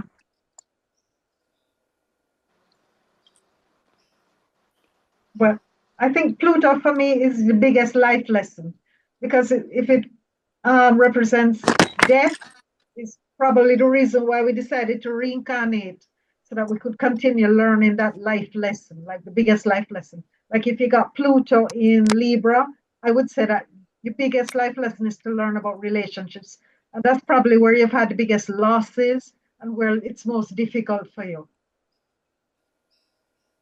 and by house. Yeah. Yeah, mine's is in the third house. Okay. Yeah, family, siblings, Yeah. communication, early childhood, Yeah. all of that. It actually it makes me like less confrontational with my siblings. I don't know. I feel like the Pluto doesn't really work against me in Libra in the third house. It's kind of hard to explain, but it's like I have a good like relationship with my siblings, but I'm usually always the one that's give all the time, trying to maintain a balance, being less confrontational, taking the back road a lot, The but peacemaker. at sometimes I could be, huh? Yeah, like what, Sometimes like I can be you want to take him confrontational for when I know peace. I know. Oh, really? Yeah. So I don't know. I don't know. I don't think it works too bad for me. Yeah. It could also be about finding that balance too, about not being give, give, give. You know what I mean? There's an Yes. Yeah. element of justice Hmm. to it as well, so who can Hmm. say? Sorry, Very what was it? fair. Yeah. I'm always, making sure everybody's treated fair. Yeah. It's a lot. It's a lot of that, but it's Yeah, not balanced as it probably should be. You know. sure. Yeah, that's the trap. Well, I Yeah. I I have a question. My Pluto is in my third house, but it's in Virgo. I get this correct. Oh. Oh. Um. You're the baby. You're a Do you boomer. try to think before you speak a lot? No, not always. I love Yes, I, Virgo. I do, Okay. but not always. No, no, So, Brandy, I love Virgos. Isn't Pluto and Virgo the baby boomer generation, and then Pluto and Libra is Generation X, and then Pluto and Scorpio is millennial, and then so forth and so on. Isn't that how it goes? Okay. oh, that's Say it interesting. again. You say that Um, again, Michaelin? so Pluto in Virgo is the baby boomer generation. Pluto in Libra is Generation X. Pluto in Scorpio is millennials, and then Pluto and Sagittarius. Wait, Pluto and Sagittarius. And anyway, depending on where Pluto Yeah, is what generation that you're in. interesting. Right. I'm at Okay, I didn't very, know that. very tail end of boomers. Yeah, so you're right there teetering between Gen X and a boomer. Yeah. Yep. Mhm. I'm a boomer. You're a boomer I So a think too? I'm lot a of people got their millennial. key. Yeah, yeah, I'm a boomer. I'm a millennial, but I Oh, okay. resonate more with Generation X. Like the weren't they the latchkey kids? Yes, that's If you're an us. honorary member, Brandy, I think we'd Yeah. accept you. Yeah, I cool. think I may have Yeah, already we'll sent take her an her. invite. Yeah, Definitely. yeah. Mine's in the fourth house. My Pluto's there. So home, my whole life, I never felt I had home. I think even now that I Oh that I wow. do have a home, it doesn't take much for me to feel like it's not my home as well. So I've moved God knows how many times. Um, Oh, remember my growing up, my home life was extremely volatile. And Hmm. I think that just kind of set the That's whole motion, everything in motion for that. Um, you know what I mean? So yeah, that's for me. That's Pluto's the one that in the fourth house. I can't. Home is something I've never been able to hold on to or ever feel. I think even when I dream, good. I don't dream I'm even in Australia. I don't even know where I am most of the time. Most of the time when I'm dreaming, I only recognize those places if I've been there before. Most of my dreams, I'm lost. I don't know where I am, so I'm trying to Mm. find my way back Deep. to places or things like that. It's almost every dream, every night. Wow. wow. So Mm. yeah, Wow, that's that's deep. That is normally deep, isn't it? Mhm. it's a Yeah, it highway. When is. I was a kid, when I used to dream of tidal waves. I'd dream of being on a road, and then it'd suddenly get dark, and the water would rise up and go over the road, and then the road would disappear. That I had that dream right through till I was probably about 16 or 17. Oh, Um, wow. so yeah, I'm perpetually lost Wow. in my dreams to the That's point that I'm actually more comfortable lost in my dreams than being somewhere. I've got places in my dreams that I return to that I recognize, but I don't have a home there. It's always just a waypoint between places. But I do know if I go this way, I'll hit a Mm. street light. If I go that way, there'll be a hill or there'll be a forest or whatever, and I'll even know how to get through the forest. They just don't lead anywhere. So I think that's probably Mm. Pluto. One way it's expressing that and just difficulty in the physical world, anchoring home, deciding what home is. It's easier for me to believe what I have is not home than the other way around. And it's can be really tough, especially in relationships with my wife. I think, when Mhm. things don't feel when I don't feel connected or things like that, it's easy for me to disconnect, to start disconnecting from my home, to start disconnecting from her, start disconnecting from my space and all of that sort of stuff, and then just go and wander, you know. So be lost. Yeah. Yeah. Anyway,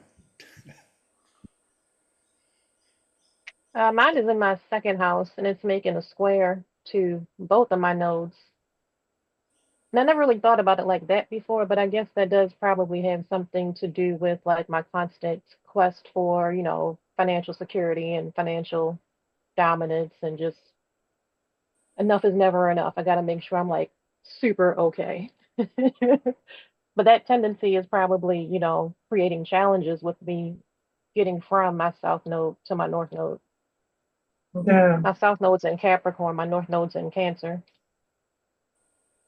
I think your chart was such an interesting chart group reading was such an interesting group to be in because the power of that placement. And we were talking about how power can work for you and work against you. And when you've got it so explicitly on your chart with your north node and your south node, you've got two different, completely different brands of power, and they'll lead you. One will lead you backwards, and one will lead you forward. Yep. But they'll lead you either way in absolute confidence. You know what I mean? Um, Hmm. it's almost like the angel and the devil on your shoulder in that way. Yes. Yeah. So I think maybe authenticity for you is a really, really important keyword. Being authentic about what that power is and where it's taking you, you know. Hmm. And I think the interesting thing for a lot of Pluto, I think, is about being disconnected and allowing transformation to happen. And the more powerful we are, the more tools we've got to fight transformation when it presents itself. Mhm. So maybe it's being real about transformation and surrendering a bit of that power in order to achieve different kinds of power or get access to different kinds of power. So Yeah. just a thought. I really enjoyed the last few chart readings we've done have been really, really good, and Pluto's been a real player in all of them. Yeah, but I do remember that placement on your chart. It was really interesting. I have I Pluto in the missed that second one. house. Sorry, Jasmine, what was that? I have Pluto in the second house too. Okay. How have you experienced that? Well, it's square my fifth house Venus, and every relationship I've had has just been chaos. Okay. Has power been a theme? Has power been something that's been explored in those relationships? Yes, it's like they're always trying to control me. Okay. All right. Have we done your chart? We haven't, have we? No. That sounds like an interesting place to go. I can do my mind ticking. I'm starting wondering, where is this? Where is that? Where is that? I'm starting to hear.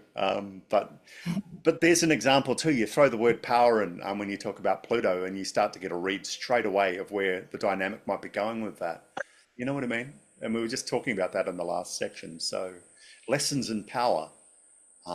That's certainly something that comes up with Pluto. I had no power as a child. I had no power at all. So when I was not at home, I was enforcing my power on other people. Um, yeah, I was a terrible bully in a lot of ways. So, but they're all the lessons that were given. I was just lucky I've got a really strong Saturn too. The more I hurt others, the more I got hurt, I think. So yeah, I got instant feedback on that. But it sounds like you've got a completely different thing altogether, and it's interesting that dynamic between relationships, chaos, and the second house is there too. We start to explore themes of resources and other things too, and that starts to open some interesting doors or raise some interesting possibilities. So Yeah, yeah, it's in Sagittarius, so my spending sometimes okay, I don't want to talk about credit cards right now, but Mm. ooh, yeah. So Oh that God. Jupiter attitude, that Sagittarius, like F it, you only live once, like attitude comes out way too much. yeah. Well, it'd be interesting to have a look at that chart sometime, Jasmine. We can. I have a sixth house stellium. Okay, that'd be interesting to explore too. Yeah, and I'm a cat lady, so it's on brand. Okay, cool. All right. So analyze Pluto's role, and we've had a good discussion about that, different ways that it can express. And again, too, that keyword power is sometimes a good one to explore. Throw that out there and see what comes back. Synthesize the information. So like we always do, once you've got that information back from your client, qualify it, ask other questions to refine the answers that you get back, like a downward arrow technique until you produce a result that you can present to your client and something that they can work with. Look at the dignity and the sign and the house modalities involved as well. Pluto's in its essential dignity in Scorpio. It's in its detriment in Taurus. It's exalted in Aquarius, and it's in its fall in Leo. So, based on those placements too, we start to get an interesting spin on how Pluto energy could be working in the chart too. So yeah, have a look at the dignity of the sign, the house modalities. And especially look at aspects to other planets, especially with Pluto. Pluto has a really powerful effect on other planets in the chart. It's almost in some ways like Chiron, you know what I mean? You can have a planet that looks like left to its own devices could be doing one thing. You connect Pluto to it and that changes the dynamic completely. And look at the house that Pluto rules. Look for, the house that Pluto would natively rule. So wherever Scorpio is on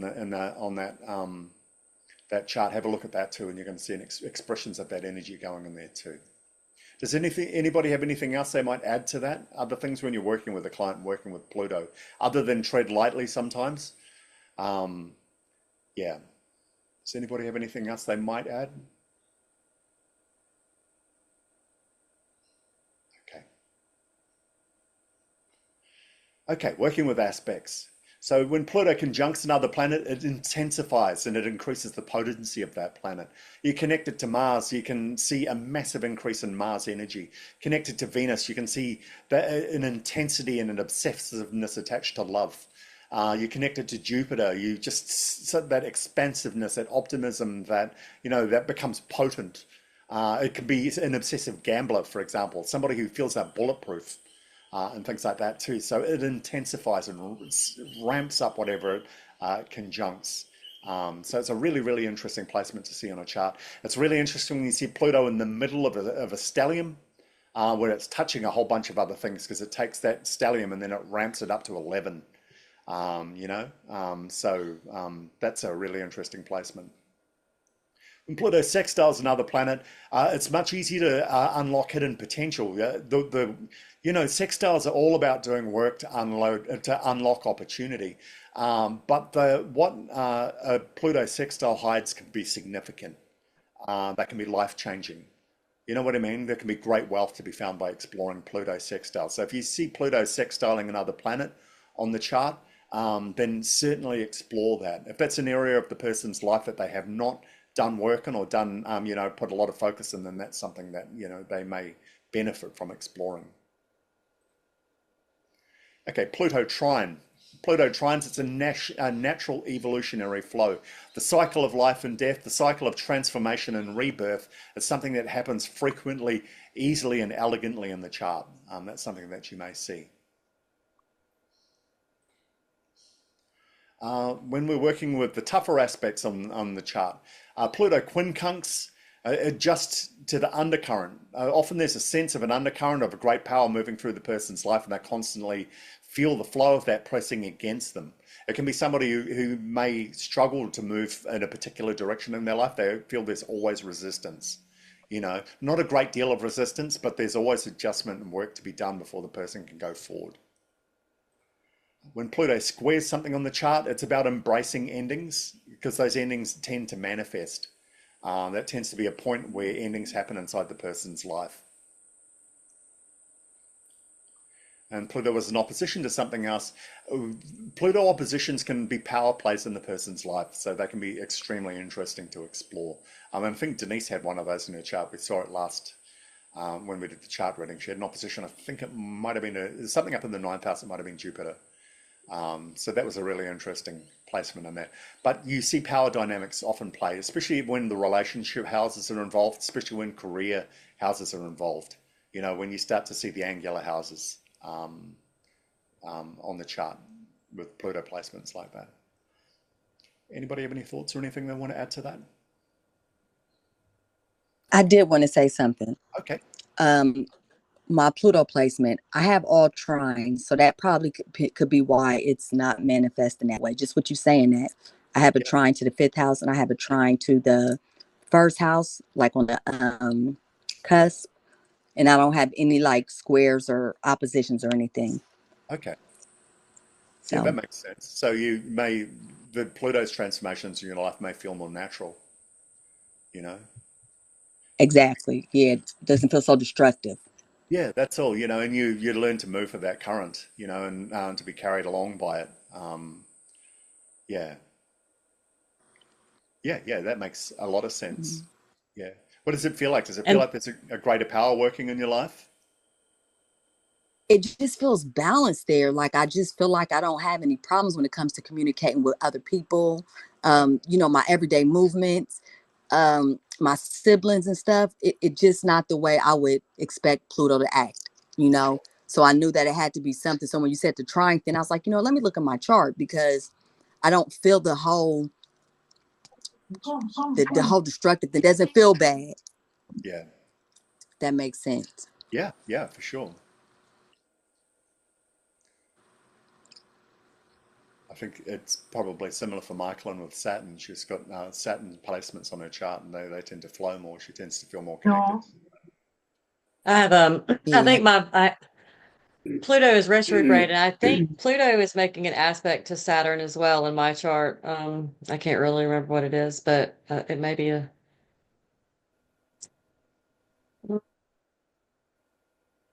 But don't worry about that, Michael. Well, I read once that don't worry about the transgenerational planets if they're not making an aspect to a personal planet. Yeah. Like, Oh, well, I have you know, Pluto in the 12th house. It's conjunct my moon. It's oh, the 12th house of Libra at 9 degrees, and my moon is at 15 degrees, and it's okay. retrograde. Oh, Pluto's Lord. retrograde, and it's in a square with Mars, and there's a lot, and Oh, it's also making an aspect to Neptune, and I think it may have been a trine to Neptune. So I think that's where I. Yeah. Okay. Oh, okay. Good Lord. Yeah, So that's there's a lot. yeah, no, that's a whole different shooting match there. Yeah, it's definitely personal. total. Yeah. I was trying to say, Oh The yes. other Okay. Pluto So survivors. Mars is square Pluto. My Neptune is sextile Pluto, and Sun trine Pluto, and then Moon's conjunct Pluto. 12th house. Yep. And I believe my Pluto is trying my moon and it's trying my Jupiter. That's why oh, we we get I along just so need some good. luck. I got none but there. squares. Just So with that opposition to Mars, your near-death experiences probably were probably accidental. Some force was involved. Physicality was involved. Could be anything from a car accident to violence to, yeah. Are you talking about me? Yeah, I'm talking about you. I Oh think yes, you're talking the about your violence, Pluto's in the the 12th violence. house.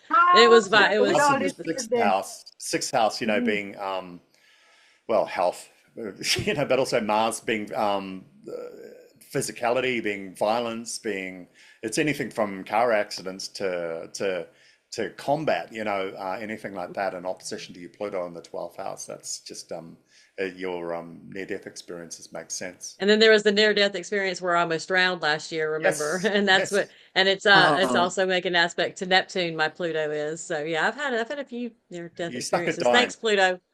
Hey, yeah. thanks. I'm glad. Yeah, Yeah, no good And at yeah. you it. know, when I think about it, I have had a lot of near-death experience when I was a child. I forgot. I've Yep. been shot at Mhm. 3 times. Good You Lord. blocked that out, is what you did. Yeah, I just remember when you said, I said, oh, okay, I've been in like 3 shootouts. Okay, Hmm. yeah, I have. Mhm. Maybe we should just do a show on near-death experiences, y'all, and just Well, talk that's about right. that. Right. Pluto Survivors Yes, Club. we can know what Yeah. to expect. Yeah. Yeah. Pluto Survivors Anonymous. Yeah. Right. And don't like the first 3 houses, it represents more of your childhood. Am I right? Yeah, it can. Yeah, generally, the early evolution of consciousness at the base level, I suppose. Yeah. But Mhm. yeah, it can explicitly as well. Okay, Yeah. Okay. that would make sense. Just quickly, all right, moving through, just harnessing Pluto, getting Pluto energy flowing through your life, and allowing people to start working with that Pluto energy more. Shadow work, we've already talked about that. We've put an emphasis on that. So shadow work is a great place to start. And look, there's different ways to do it. You can do it from like Crystal's doing, from journaling, from self-exploration, things like that. There's shadow work practitioners out there. Just for God's sake, do a bit of research on the person doing it first. Don't just put yourself in the hands of anybody when it comes to doing shadow work. Um, so probably ask yourself why. And there's different types of shadow work. Even getting an adult's analysis, psychiatric analysis for ADHD, ADD, autism, anything like that is a form of shadow work.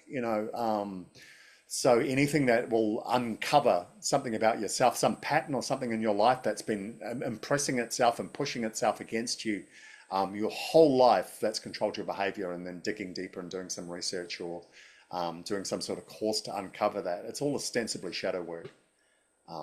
Yeah, so shadow work's a great way to do it. Embracing transformation instead of fighting it. That's why Crystal's such an adept soul when it comes to working with Plutonian energy. She's got these beautiful trons in her chart. So the ebb and flow of Pluto through her life, the life and death cycles feel pretty natural. Either that or your tolerance and your norms are completely different to everybody else. You know what I mean? And that's quite often you see that. Yeah. People have got very Yeah, probably a strong little bit of both. placements. Yeah, your norms are completely Yeah. different all been reset. They're way out there, further from, yeah, the average person. And I get that, but the interesting thing is too, that makes you available to do different kinds of work for different kinds of people that, your average Joe who has not been shot at 3 times cannot do. Practicing the occult, any form of occult work, yeah, astrology, anything like that. It's all Crack working me with up. Plutonian energy. We're doing it right Boy, now, no, but and nobody what got about hurt. black magic? Nobody What's that? want to talk about the black magic and Pluto. Yeah, yeah. But Oh look, yeah, you got a point. any occult work is a homage to Pluto too. Anything that pierces the veil and goes through. Um, but I think one of the topics that comes up in this is also ethics. Again, when we talked about this when working with Pluto, it's about being real with yourself, knowing when you're bullshitting yourself. I always remember reading this really interesting story about Aleister Crowley, the modern magician. He Right. just, I read something about him summoning the devil. He said he was going to summon the devil. He told his followers he was going to be in a room when it happened. He said, no matter what you hear, just leave me. I love the hubris of this. His followers are outside. He went in the room. He did whatever ritual he did, and then they just heard screaming, screaming, screaming, and then the screaming stopped, and they opened the door, and he was huddled in a corner. So maybe sometimes your occult work, you need to be real about what you were doing, why you were doing it, whether you should be doing it in the first place. So constantly Okay. reality checking is an important part of occult work too. Rituals of death and rebirth, anything that's connected to death and rebirth. God, even washing your face in a way is death and rebirth. It's washing off dead skin so new skin can grow. So that's connected to the cycles of life and death, and that's working with Pluto energy, and other energies too. But Pluto's definitely the author of that experience, right at the back, the bottom programmer, if you will. Stepping into personal power, and we've talked about this, and your relationship with power will say a lot about your relationship with Pluto and Pluto's relationship with you. It's a two-way relationship, especially with any of the transpersonal planets.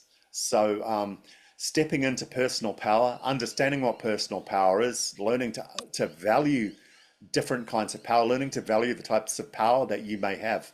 I mean, also doing this work with clients as well, helping them to value the type of power that they have too.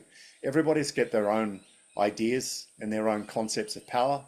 They're not always the only power that's out there in the world too. So helping people understand power is a really important part of working with Pluto.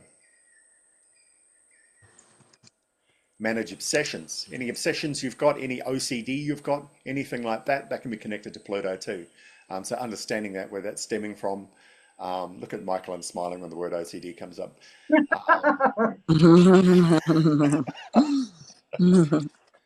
So, manage those obsessions, at least be aware of them, just because they're there doesn't mean that they're wrong. Yeah, so that's Pluto stuff. Don't settle. And that's tends to be one thing with Pluto anyway. You don't always have the choice to settle anyway. Pluto's always going to transform, grow, and evolve you without consultation, without setting an appointment. It will happen. So, being able to be resilient enough to make yourself available to those transformational opportunities, that's a big part of it. And respect ethical boundaries, like I was talking about with Aleister Crowley. Sometimes don't bite off more than you can chew. Be clear about and authentic about what you're doing and what you want to do, especially when anything related to power, especially anything related to the pursuit of power, to ethics, to working with other people, to working with other energies, all of that sort of stuff. Be authentic, be real, and be clear about the ethics of what you're doing too. Look, I'm not in opposition to anybody who wants to do shadow work. I'm not in opposition to anybody who wants to work with darker energy. That's completely your journey. That's completely your choice. Just be real about it. That's all I'm saying. And Pluto, especially when you start working with Pluto energy, it's always going to be something that's going to hit harder than you do. It's like that. Yeah. Yeah, it is. And it's like that saying, you It's look gonna into your overpower wrist long you. enough, it will look into you. That's where that saying comes from, as far as I'm concerned. Yeah. Sorry, what was that, Antoinette? No, I was thinking I have a Pluto Sun opposition. Okay. So it is overpowering and it's much stronger. I mean, Pluto is gonna snuff out the sun. Okay. That's the way I see it. So, you can't come up against such a powerful force. Yeah. Yeah. Absolutely. You just have to take it. Yeah, you got to learn to live in the periphery of it. It's not going anywhere. It's not going to go away. Um, so you've got to Yeah, learn to live with it. And Pluto's yeah, definitely yeah. that planet. And it moves so damn slow that the only thing on your chart that really gets to settle is Pluto. Even you have to move. Um, Yeah. And yeah, there's something about Pluto that also is like Pluto people like to be alone. Is yeah, that true? Because I have Pluto in the 11th house, and then there just came a while when I was losing friends left, right, and center, and I was glad about it. And I just yeah. wanted to stay at home alone. Hmm. And I felt like it was like, how could I go so long? With Yeah. I don't know, it was just a stranger thing. I think to understand that, I think probably Scorpio gives us some insight into that. It's Maybe. yeah, the thing with the Scorpio relationships I've been in before, generally they're this one person until you cross some sort of internal line. It's almost like Mm. once you agree to enter their house, you are in their house. You know what I mean?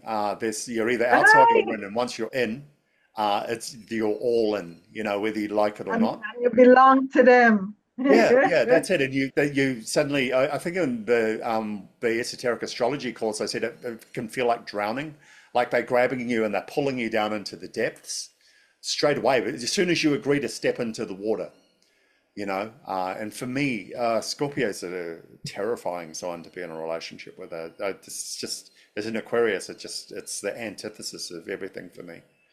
So Yeah. yeah, yeah, they're bizarre. They're very, very different. There's a place I would not go again. So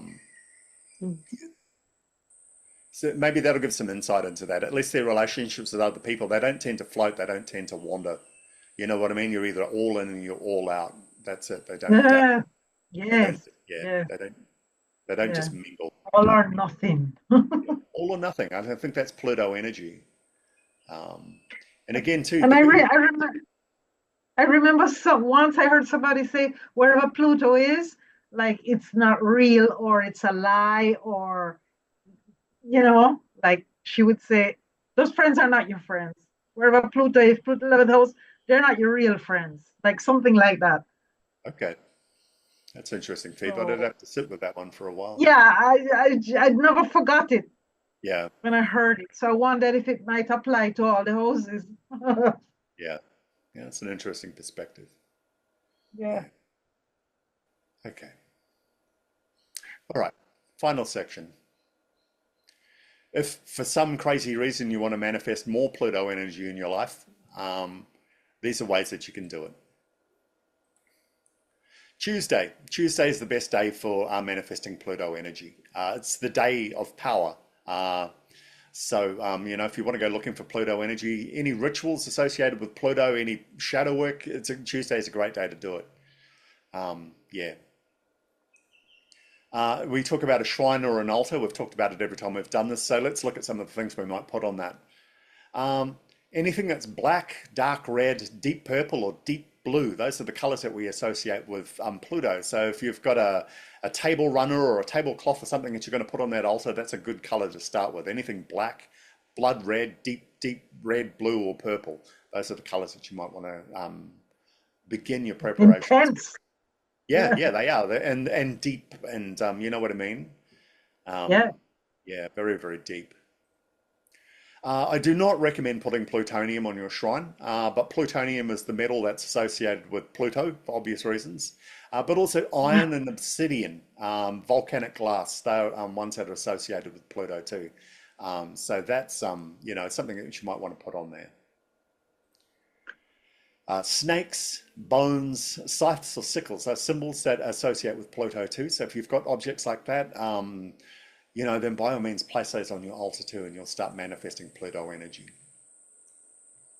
Onyx, bloodstone and garnet. Those are stones that we use and any black stone at the end of the day. And again, too, you can put obsidian there. So you can tick two boxes by putting a bit of volcanic glass on your shrine. So that's something that you might want to put on there. The flowers that we associate or plants that we associate with Pluto are black roses, poppies, and also nightshade, hemlock. So they're the different plants, if you want to put some flowers or some sort of offering there on your shrine, some sort of sacrificial thing, living thing, then that's the thing that you might want to look at. Yeah. Oh, nightshade. Yeah, yeah. I think There's a two out of there's a those three will probably get you song. investigated by the police if you've got them growing in your house, in your garden. Oh, you know Um, why? Because there's a song by Lana Del Rey called Ultraviolence, and she okay, mentions that Jim said that she was like nightshade. okay. Yep. It's an old poison. Goes back to what, Egypt? I think, isn't that what I don't know, Cleopatra died from the poison of an asp. Ah, look at that. But it goes back that There. far. Yeah, it's one of the oldest poisons, human poisons that's been used. So if you've got that in your garden, you'll probably get investigated. Poppy, if you've got a poppy garden, especially a very big one, you're probably going to get investigated by the DEA. So who knows? Yeah. And that's it. That's the planet's workshop. That was a long one. That was, but We yeah, could have gone on and on. yeah, I know. But yeah, look, that's us. We've done all 10 workshops. We've gone through, we've started from the beginning and we've made our way right to the end there. So thanks, everybody. Thanks for being a part of that. Thanks for having the stamina um, and for enjoying this, making this enjoyable, being a part of it too. So yeah, thanks to everybody for that. Thank you. Thank you. Yes, Well, This it's is been for me. awesome. This is a luxury You're to welcome. have Thank these you. workshops with you, Damien, really. And Yes, and you, wonderful. Helen. glad you Yes, enjoyed it. Thank really Yeah, it was you. enjoyed. Thank you, enjoyable. Keep everyone. doing them. Yeah, we've been talking to Michael, and I Yes. think we're going to look at doing a houses one next. Mhm. Um, Oh, and yeah. yeah, I don't Yeah, think that'd it'll be be great. nearly as involved as this one. I think it'll be more discussion. They'll probably be shorter. Um, Yeah. but yeah, I think we kind of evolved into a structure. I remember the very first one of this we did, it was so long. So I'm glad everybody Mhm. just persisted and let us go. Those first two or three were quite long. They Yeah, really were. they really were. Yeah. Yeah. So the first one I actually made two videos out of on YouTube. I split it. That's how long it was. Yeah. Yeah. Interestingly enough, that Neptune one we did last month was still the longest though. We didn't even finish. So yeah. Ooh, Neptune, like for, yeah, that can go on and Oh on because man, there's no limits yeah, to Neptune. That's why. yeah, Hmm. exactly, Just like the exactly. ocean. Yeah, Right, yeah, that was massive. right. And Jupiter is the one where we laugh the most. I think so. Yeah, that was crazy. Yeah, we had a lot of fun with Yeah, that too. it just happened that Yeah, way. yeah. Was happy. It's yeah, it was probably actually my favorite, that one. I really enjoyed that. That was good, just for the laughs. Yeah. Yeah. All right.